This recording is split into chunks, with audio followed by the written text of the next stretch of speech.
আসছে ঈদে চাপ আর স্টেক দুইটার স্বাদ একসাথে পেতে বানিয়ে নিতে পারেন এরকম একটা বিফ চাপ স্টেক রেসিপি। তো চলুন আমি রেসিপিটি আজকে শেয়ার করছি। এটি ঈদ স্পেশাল একটি রেসিপি। এছাড়াও আপনারা যে কোনো সময় নাস্তা আইটেম হিসাবে এটা বানাতে পারেন। তো আমি এখানে বেশ বড় সাইজের 6 পিস বিফের পিস নিয়ে নিয়েছি। এখন এটাকে একটা ফর্ক দিয়ে এভাবে করে একটু কেচে নেব, যাতে মশলাগুলো খুব ভালো মাংসের মধ্যে ঢুকে যায়। এভাবে খুব ভালো করে কেচে নিতে পারেন, অথবা এভাবে একটু থেতলেও নিতে পারেন। দুইভাবে এটা করে নেওয়া যায়। তো এভাবে করে নিয়ে আমি এটা মেরিনেট করার জন্য একটা মশলা রেডি করে নিচ্ছি। একটি বোলের মধ্যে আমি এখানে একদম ক্রিম সহ ঘন দুধ নিয়ে নিলাম 1 কাপ। এর মধ্যে দিয়ে দিলাম ব্ল্যাক পেপার আর লবণ। এখানে দিয়ে দিচ্ছি রসুন বাটা আর আদা বাটা, আর দিয়ে দিলাম টক দই। এ পর্যায়ে দিয়ে দিচ্ছি একটু লাল মরিচ গুঁড়া, এখানে চিলি ফ্লেক্সটাও ব্যবহার করা যেতে পারে, আর দিয়ে দিলাম লেবুর রস। আমি এটাকে এখন একটা হুইস্ক দিয়ে খুব ভালো করে মিক্স করে নেব। মশলাটা যখন ভালো করে মেশানো হয়ে যাবে, তখন মাংসের পিসগুলো এর মধ্যে খুব ভালো করে ম্যারিনেট করে নেব। এটা কিন্তু খেতে খুবই ভালো লাগে। আপনারা একবার হলেও এই ঈদে ট্রাই করতে পারেন। তো এইভাবে মশলার সঙ্গে মাংসটা যখন মেরিনেট করা হয়ে যাবে, এভাবে ঢাকনা দিয়ে ঢেকে আপনি 2 থেকে 3 ঘন্টা রেখে দিতে পারেন, অথবা এটা ওভারনাইট ফ্রিজে রাখলে বেশি ভালো হয়। আমি ওভারনাইট ফ্রিজে রেখে তারপরে এটা বানিয়ে নিচ্ছি এই চাপ স্টেকটা।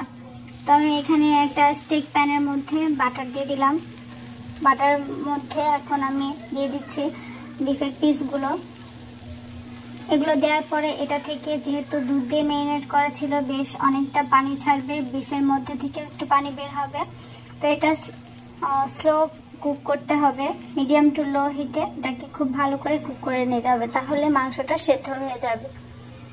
তো এইভাবে দেখতে পাচ্ছেন, যেহেতু দুধ দিয়ে মেরিনেট করা ছিল, সেজন্য বেশ কিছুটা পানি ছেড়েছে, আর মাংস থেকেও পানি ছেড়েছে। তখন পানিটা এভাবে শুকিয়ে যাবে, 2 পাশটা এরকম লাল হয়ে আসবে আর মাংসটাও সেদ্ধ হয়ে যাবে। তখন আমি এই পর্যায়ে বিফগুলো উঠিয়ে নেব। এবারে মেরিনেট করা যে মশলাটা ছিল, সেই মশলাটা এই প্যানের মধ্যে দিয়ে দিলাম। আর এখানে আমি দিয়ে দিব একটা টমেটো ছোট কুচি করে নেওয়া। আপনারা চাইলে এক্ষেত্রে টমেটো পিউরিটাও ব্যবহার করতে পারেন। তা এখন মশলার সঙ্গে আমি টমেটোটা খুব ভালো করে কুক করে নেব, যেন টমেটোটা সিদ্ধ হয়ে মশলার সঙ্গে মিশে আসে।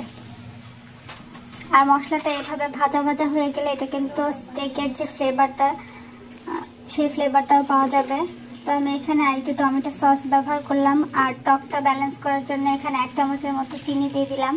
এখন এই বিফের পিসগুলো এর মধ্যে দিয়ে দিব। এখন খুব ভালো করে এটার সঙ্গে মিক্স করে একদম 2 থেকে 3 মিনিট, খুব বেশি হলে 5 মিনিট কুক করে নিলে এটা কিন্তু নামিয়ে নেওয়া যাবে।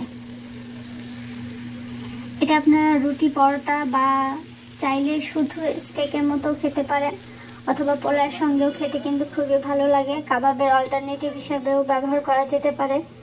তো এইভাবে উপর থেকে একটু সাদা তিল ছড়িয়ে দিলাম, আর চাইলে আরেকটু সুন্দর করে ডেকোরেশন করে নিতে পারেন। তো আমার আজকের রেসিপি কেমন লেগেছে অবশ্যই কমেন্টস করে জানাবেন। আসসালামু আলাইকুম।